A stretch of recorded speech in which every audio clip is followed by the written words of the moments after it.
Hi, I'm Old Norse Specialist Dr. Jackson Crawford. One of the least mentioned Scandinavian languages on my channel about Old Norse, and to some extent the languages descended from it, is Faroese, the language of the Faroe Islands, an autonomous area within the Kingdom of Denmark that lies about halfway between Shetland and Iceland. The language is spoken by about 50,000 people who live in the Faroes, by about another 20,000 Faroese individuals living in Denmark, and by another few thousand Faroese people living elsewhere in Scandinavian or English-speaking countries. What I want to talk about in this video is Faroese and its relationship to Old Norse. I've done similar videos about Icelandic and recently about Norwegian, and I'm trying to respond to a lot of interest and demand for topics in Faroese, beginning with this one.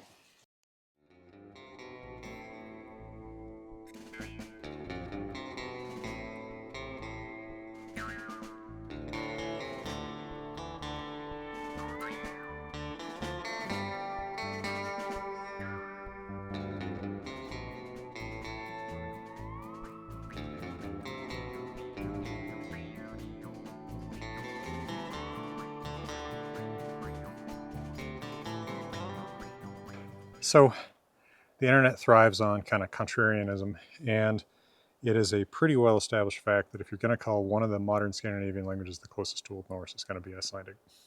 Now, I will haggle with you about this a little bit because, my favorite analogy about this is that language generations are a little bit like human generations, and no child looks exactly like his or her parent. So Icelandic doesn't look exactly like Old Norse, but it does preserve structurally a lot of what makes Old Norse different from the other modern Scandinavian languages, particularly the ones on the continent, Norwegian, Swedish, and Danish. Chief among those, the case-based inflection system, the fact that in Icelandic, a noun takes 4 different forms in the singular and 4 different forms in the plural, depending on what it's doing in the sentence. These differences are equivalent and related to the difference between English I, me, and my, but they apply to every noun. Now, Faroese actually maintains much of this complexity as well. So in that respect, structurally, Faroese, like Icelandic, is more like Old Norse than the continental Scandinavian languages are. The main place where Faroese is really, really, really different is in pronunciation. Even more than Icelandic, it has slid away from Old Norse in some really remarkable ways. This is actually one of the reasons that I have not talked about Faroese as much on this channel as some people would perhaps like me to, in as much as not being able to be constantly exposed to it, which you pretty much have to live in the Faroe Islands to be constantly exposed to it. I am not ironclad confident about pronouncing Faroese words. Languages that I know well in the modern world, like Norwegian and Icelandic, I get berated about how I pronounce. So I'm definitely going to get berated about how I pronounce anything in Faroese. But I can at least give you some samples of what I'm talking about. One of the most notable things is that the sound represented in Icelandic and in Old Norse by the letter ev, that curly medieval D with a slash through it, which is the TH sound in English then, has gone silent in Faroese, but it's still written. Now I say still written, but that's a little bit of a misnomer. The United States has been a country for much less time than we did not have records of Faroese between approximately the early 1400s and the late 1700s. So there actually is not a continuous Faroese written tradition. For a long time after the country became a possession of Norway's and then Denmark's, no one wrote any Faroese at all. By the mid-19th century, 1800s, when Hammershaimb, I'm just going to pronounce his name in a Norwegian-ish way because I'm not exactly sure how he pronounced it, invented the modern Faroese writing system. He did so basing it on Icelandic and Old Norse. He wants you to see the relationship between words and their Old Norse or Icelandic cognates, not necessarily to represent phonetically what those words sound like in Faroese. So he writes an eth where there's one in Icelandic or Old Norse, like in the name of the god Odin. But whereas that's pronounced Odin in Icelandic or something very like that in Old Norse, in Faroese that's Owen. Now, this has led to some interesting questions that I get occasionally, like, well, how do you know that the Icelandic pronunciation of that is closer to Old Norse than the Faroese pronunciation of that? On its surface, that looks like a simple enough question that might go either way, but it's clear that Icelandic is the original pronunciation there, or closer to the original pronunciation there, that this letter was pronounced. Because when you invent a new way of writing a language, as clerics had to do in the Middle Ages when they wanted to write Old Norse in the Roman alphabet, they don't introduce silent letters.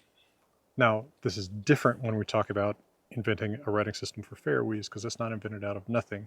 That's invented by someone who knows Danish, knows Icelandic, and has an agenda in making this language look more like an older stage of the language. The people in the 1200s, 1100s who decided how to write Old Norse in the Roman alphabet didn't have that kind of agenda. They just wanted to represent phonetically what this language sounded like. They're not going to introduce silent letters. Also, that eth is used in Old English, which was the model for spelling Old Icelandic, to write that sound. So this video isn't overly long. Let me give you a quick word about my friends and partners in Grimfrost, a quick word about an offer that I have on Patreon, and then come back to talk about some grammar differences. First of all, Grimfrost, my good friends there in Sweden, in Karlstad, they make great replica Viking stuff, and they also sell other great replica Viking stuff, or stuff for people interested in Vikings, including my books. So especially if you're in Europe, check them out as a source for my books, and wherever you are, check them out as a source for cool Viking stuff like replica weapons, board games, amulets, things like that. If you're into the prose editing, you want to see that translation faster, you can always join my Patreon at the new Skald tier, where you get a monthly live meeting with me where I'm going over the most recent part that I've translated, showing you the Old Norse, showing you what I've done with it, taking your questions, feedback, etc. So you'll be the first people in the world to see or hear any part of that. So check that out if you're interested. There are a lot of other things that are very distinctive in Faroese pronunciation that are very different from Icelandic or Old Norse. For example, cow. Icelandic ku, something very like that in Old Norse also. Faroese kig. Now, it's not very often that when languages change, or it's not as often that they add rather than subtract sounds, but Faroese has done so with words like this. And you might think of this as a little bit like the adding of material that many modern English speakers have in a word like across, that a lot of people today have started to pronounce acrost, or the tendency to add s or st to words like while to make whilst or among, amongst, amid, amidst. This is more systematic than that. It affects other words like brigg, trigg versus bru, through in Icelandic. And being a systematic change, we can trace it back and say, well, this is weird. It's a weird thing to happen. Probably what happened is originally the vowel diphthongized, and then the off glide becomes an affricate. But this is again a situation where it's very unlikely that the words that were written in Old Norse's ku would have been pronounced kiv, because why not just spell it K-I-G-V back then? Some other interesting systematic things that have changed in Faroese that I think are pretty interesting is that the first person singular verbs, the I form, the forms used with I, e.g., all end, or almost all end, except for the preterite present verbs, in I, so that what is in Icelandic ég I am, is in Faroese eri. By the way, one interesting little detail about Faroese pronunciation there is that the R is very, very similar to the American English R, a very rare sound around the world, other than, of course, billions of people speak English and imitate it, but it is not common in, if you count languages, it's not common in a lot of languages. So that's an interesting little feature. But you also get A-type verbs that would be like, for example, Icelandic katla, Faroese something along the lines of katli with an I at the end. Another interesting pronunciation difference with Icelandic is that the long A, which has become ow in Icelandic in a word like bátur, boat, this should be probably Old Norse båtur, compare Norwegian båt. This is, in most Faroese dialects, not all, become oa, so it's more like the Norwegian change, or actually really more like Old Norse. Båtur for boat, roa for advice, versus Icelandic bátur, ráð, which would be Old Norse probably botur, róð. I can, again, I I'm never ironclad confident about pronouncing Faroese, but you can see some of the very obvious differences from, and occasionally interesting retentions from Old Norse.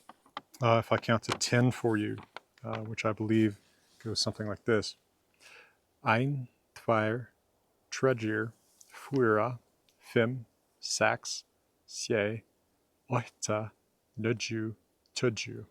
Now, I'm sure my pronunciation is a little too Icelandic and or Norwegian there, but compare that to Icelandic einn, tver, thrir, fjórir, fem, sex, sjö, átta, níu, tíu. And you can see that they're recognizable on the page, much harder to recognize in sound, and that's more or less my entire approach to Faroese. I can read Faroese pretty easily, right? It just looks like something weirdly halfway between Icelandic and Norwegian.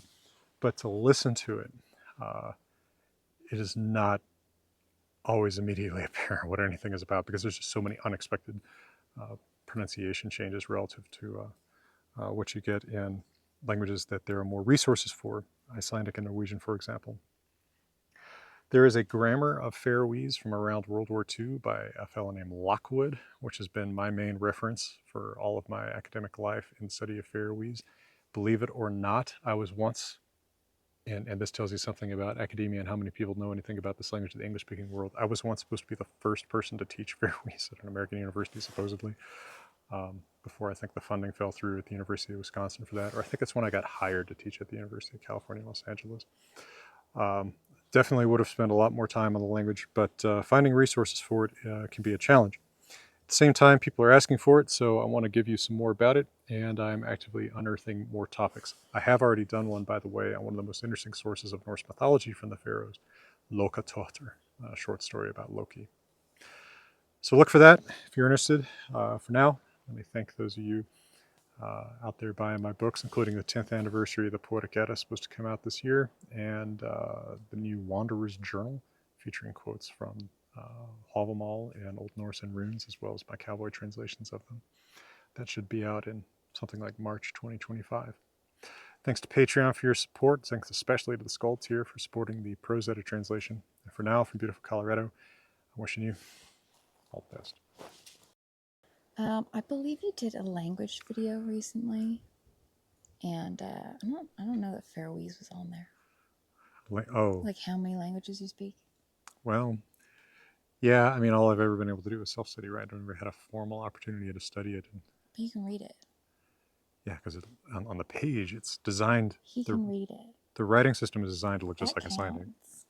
Okay, but speaking it, I don't think I've ever even met somebody in person who was from the Faroe Islands. Where are the Faroe Islands? About halfway between Iceland and Shetland. Yeah. Apparently, Faroese people occasionally get angry, and Danes occasionally get angry when Danes are accused of killing whales, because whale hunting, at least until recently, was still pursued in the Faroe Islands, and so Denmark would get blamed for it because it's the kingdom. They're part of the kingdom of Denmark, but they're not Danish, right? No. So some mutual irritation both ways, apparently. Also, it's sort of funny to note that I mentioned it's kind of like between Icelandic and Norwegian. Mm. And both Icelanders and Norwegians, when telling me that I sound like a moron, often say my pronunciation sounds Faroese. I suspect this is because that R sounds like the American English R, but the R isn't something that I ever struggle with really in Icelandic. So I learn something new every day. I can trill a damn R, right? Thrir, right? It's not hard. Let's get away from the poison ivy.